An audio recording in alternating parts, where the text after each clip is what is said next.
Revealed, Russia's Su-35 have a secret way to shoot down an F-22 Raptor. America's F-22 Raptor is one of the world's most advanced warplanes. But it has several weaknesses. For one, it's blind in the infrared, though several of its potential rivals have infrared search and track sensors, effectively allowing them to scan for enemy warplanes' heat signatures.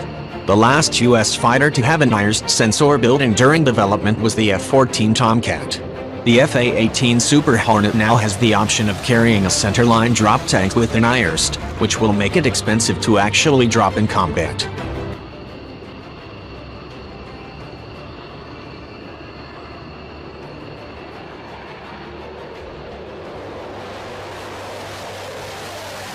The F-22 also lacks side-looking radars, which allow an aircraft to fire a missile that requires mid-course updates from the aircraft's radar while continuing to provide tracking data after turning more than 90 degrees away from the path of the missile. This first appeared early last year. Without such a radar, an aircraft would have to keep pointing toward an enemy plane and getting closer to any missiles an enemy might fire. The reason for these shortcomings dates back to the Raptor's origin. The F-22 had its beginnings in the Advanced Tactical Fighter program, which began in 1981. The U.S. Air Force awarded General Dynamics and McDonnell Douglas contracts for initial design work for an air-to-ground fighter that could fly at Mach 2.5 at high to medium altitudes, and carry standoff weapons to destroy tanks and other ground targets.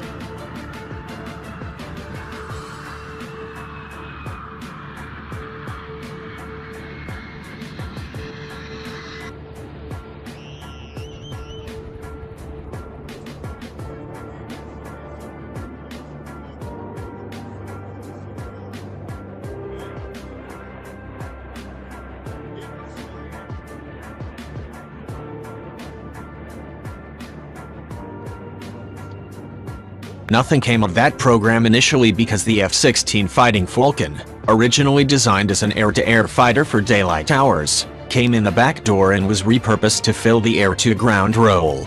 In late 1985, the U.S. Air Force made a number of changes to requirements as the program progressed, including a greater emphasis on stealth.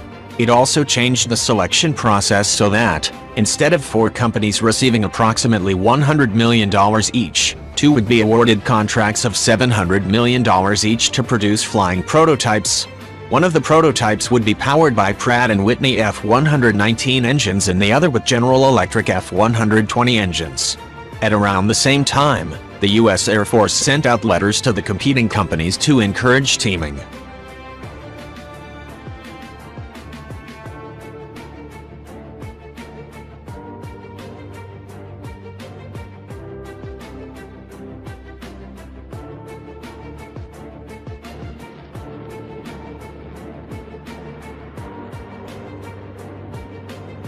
The idea behind this was that the U.S. Air Force wanted as much talent as possible for such a large and expensive program.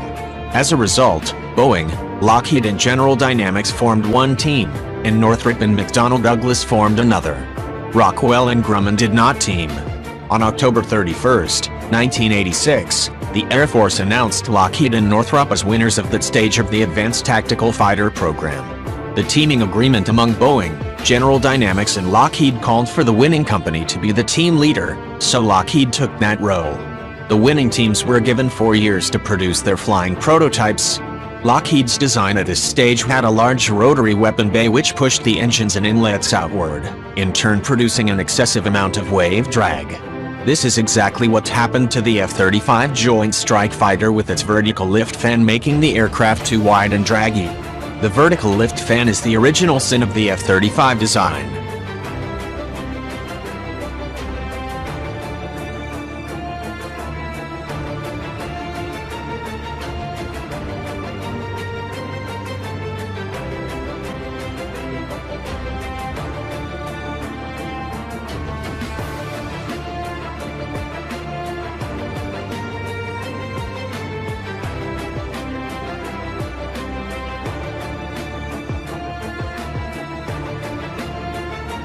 The Air Force initially required that 8 missiles be carried internally within the F-22's main weapon bay. That was reduced to 6 when both of the design teams concluded this could not be done effectively. Similarly, The requirement for thrust reversers was dropped when it was determined that the capability was not worth the price and performance.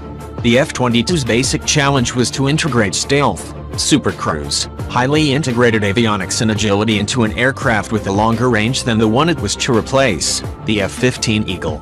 It was also to have twice the reliability of the F-15 and half the support requirements. Although in practice, the F-22's mission availability has risen over the last few years to being close to that of the F-15, but its support requirement is over 50% higher. Both the Lockheed and Northrop designs had diamond-shaped wings with a long root cord joining the wing to the fuselage, providing a more distributed load path and more bulkheads carrying the bending loads. The large wings also provided more fuel volume. But in January 1989, the U.S. Air Force put a cap on the cost of the F-22's avionics at $9 million per aircraft in production. At that time, Lockheed's paper design had over $16 million of avionics in each aircraft. Thus, the IRST was dropped, as were a number of other systems, including the side-looking, chute-mounted radars.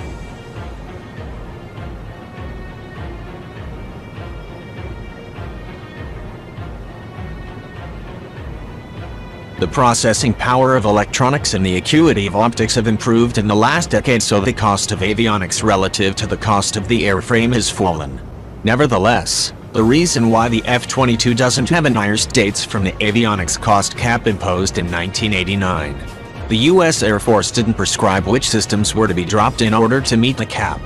The companies decided what would provide the best value for money. And 27 years later, the F-22's main competition, the Russian Su-35 Flankery, has infrared search and track and cheek-mounted radars.